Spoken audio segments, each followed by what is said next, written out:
Even though you're not a tailor, you can draft this crop shirt. Let me show you an easiest way to draft it. First, you mark out 2 inches from the top of your pattern paper and make a straight line. That line will serve as your shoulder line. Next, you mark out allowance for your button 3 inches and connect it with a straight ruler. From that point of 3 inches, you come out by 1 inch and mark it.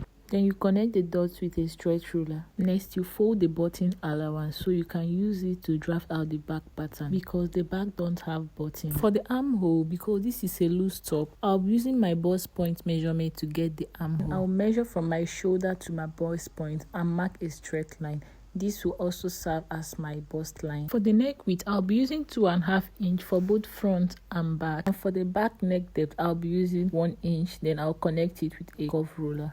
So for the front neck depth, you come down by 3 inches, then connect it to the curve ruler. Next, you mark your shoulder measurement. From the point of your shoulder measurement, you come down by 1.5 inch, which will serve as your shoulder slope. Then make a short straight line on the point. Next, you take your shoulder width, which is 5 inch. You place it on the point of your neck line. Then you connect it to the short line of your shoulder slope. Then you mark a straight line.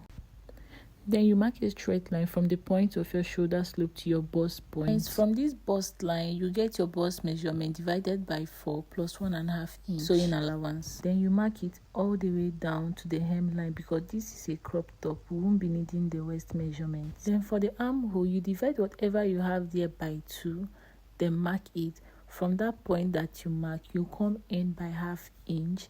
Then you connect it with a curve ruler to create your armhole.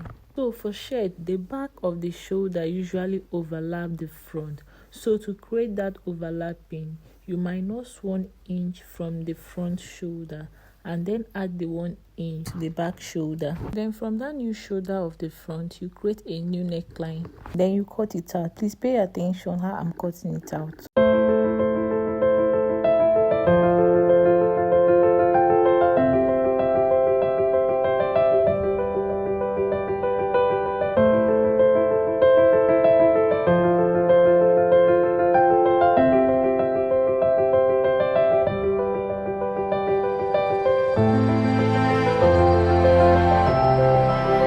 So to cut out the back, remember that 1 inch that we removed from the front, so we are going to replace it to the back. I'll be using that one that I cut out to trace out the 1 inch.